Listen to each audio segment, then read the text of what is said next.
like that little beat, and I love the way he mixed those drinks up. Hello, everybody. Welcome to Cocktails with Chick. I'm your girl, Chick. What it do? What's up, you guys? Well, you know, today it's been one of those days that our hearts still go out to our citizens here in Mississippi. It was a big raid earlier this week, and it was I want to say it was like the first day of school for some of the kids. And you know, everybody doing their normal routine, taking the toast out the toaster, making sure the labels is on the book bags right, sending their kids off to school, getting ready to go to work, do what they normally do. And here you go, they clocked in, and all of a sudden a whole bunch of Keeblers come up in there and take them and in 3 buses up to 3 counties, over 600 and something parents. And I mean, these are parents, uncles, aunties, daughters, sons, was at work, and that's what they did. But I'm going to show a few clips and I'll come back after this. So take a look, and we'll talk about it when we get through. Hours before President Trump visited a community down, well, actually on edge in El Paso the other day, where a gunman targeted what he called the Hispanic invasion, the Trump administration sent a chilling message to the Latino community in nearby Mississippi. ICE agents raided food processing plants in 6 counties in Mississippi, apprehending 680 immigrants the agency said are in the country illegally. Well, the raids are believed to be the largest single-day immigration sweep of one state in American history, and occurred on the first day of school down in Mississippi. So the Washington Post reports many children didn't have a loved one or a friend, family friend, anybody to go home from school with. They had to come home alone, but were locked out because their parents had been detained in the raid. So they got home, nobody's home, the parents have been picked up. Anyway, the Jackson, Mississippi Clarion Ledger reported under the headline, "Where Mom and Dad?" Scenes of children waving goodbye to their parents as the adults were taken into custody. Well, some distraught children were taken to a community gym to wait to be picked up by neighbors or others. Many were unable to stop crying as they wandered around wondering where their parents were. From where I'm joined by Mayor Chokwe Lumumba, of course, of Jackson, Mississippi, and Joy Ainsley, NBC News correspondent. Mr. Mayor, thank you for joining us. Give us your insights as to what happened, why it happened, the timing of it. Absolutely, Chris. Thank you for having me on your show. What we saw was a deplorable demonstration of a lack of humanity. We had people who were taken from their place of employment while their children were, many of them had children that were attending their first day of school. And so this was a human rights abuse, in my view. The Trump administration has suggested that this was pre-planned and it had nothing to do with the El Paso event. Well, we feel that that is disingenuous. They could have paused this raid. They could have decided that it was bad timing. There have been 300 people that have now been released by ICE for humanitarian reasons.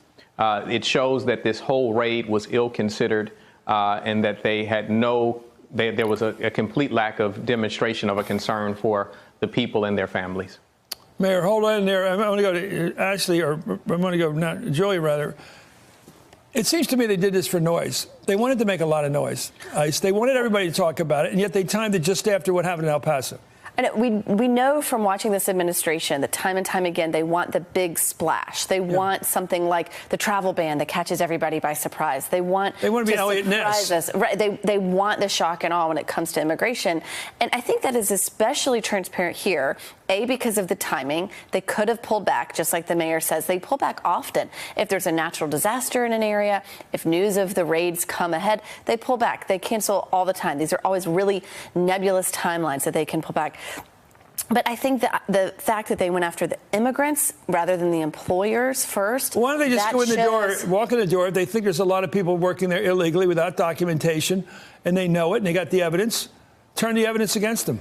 Well, they start the employer's the ones making the money. These people are minimum wage at best. Exactly. If you really want to go after the problem of hiring illegally, you go after the employers. But this seemed to want to go after immigrants in order to have that shock and awe factor. It's a much bigger spectacle to arrest 680 immigrants rather than to arrest 7 people who were doing the hiring for these companies. Let's talk about the economic impact on this as well as the human impact. Mayor, tell me about it, because it seems to be we live in a world where there's a lot of under-the-table hiring. We know that.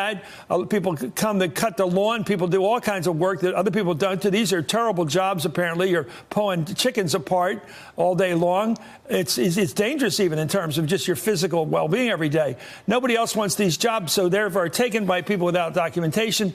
What's that with the economy? You know, a guy once told me, you want to go to a delicatessen and get a sandwich you can afford, we're going to have people in here illegally working here. That's the way it works. Your thoughts about it? Absolutely. Well, first and foremost, I think that your other contributor is absolutely correct, that they have decided to criminalize the true victim in this matter. And once you truly become informed as to how many of these individuals end up in this country, they're often solicited from their home, their place of origin, with the promise of a new opportunity, often giving over their total life savings in order to arrive in Mississippi or in other states, seeking another opportunity. And then they're held under the thumb of oppression of the employer, who threatens to send them back with nothing to return to. And so the true criminal in this circumstance is the employer.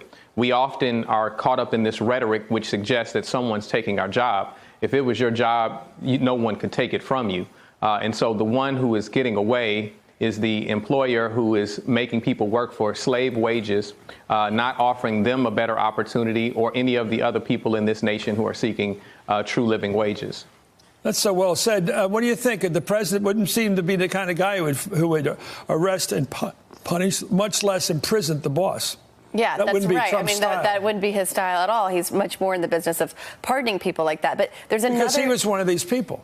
Well, yes, actually, right. But if you look at the Trump golf courses, they would maybe be hypocritical of him. But aside from that, and I will say, I point blank asked the U.S. attorney in the Southern District of Mississippi today on a conference call, what will happen to these employers? Are they being investigated, or did they cooperate with you in order to hand these people over for some kind of lenient sentence? And he said, I have to be vague about that. So they're not giving us any information on that. Isn't that great? That's how it works today. It's on the gray market. Anyway, Mayor, you're a very impressive guy. Thank you. I mean that. I'm just taken with somebody that can talk on this show so well about what's so tricky a subject. And it is a tricky subject. Thank you so much, Mayor Chokwe Lumumba and Julia Ainsley. Thank you. Thank you. Both of you are great witnesses on this one.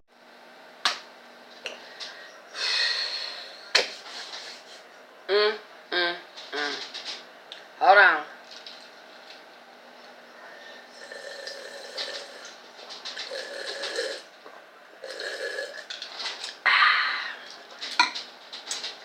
I had to suck it country, because at the end of the day, I told y'all this was a hard cocktail.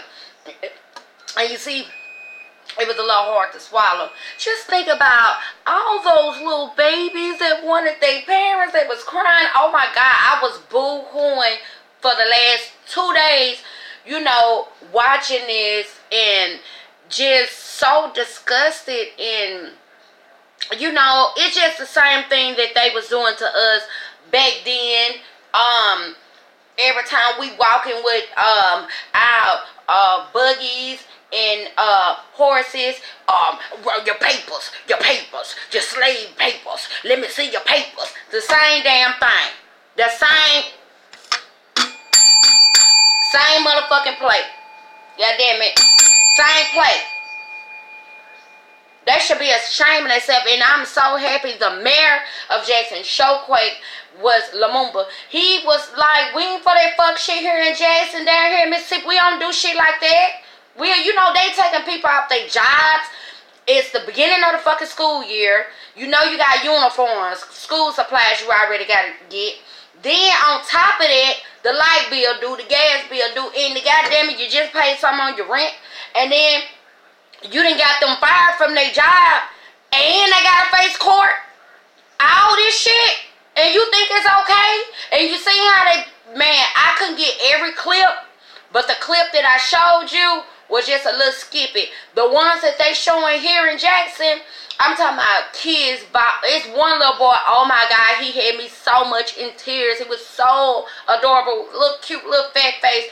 I want to say he was like a middle schooler, and it was two sisters. If you here in Jackson, you seen them clips. I just couldn't get it all.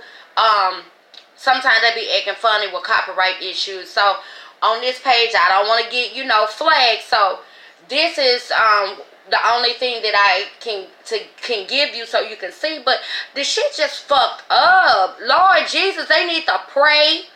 They need to repent.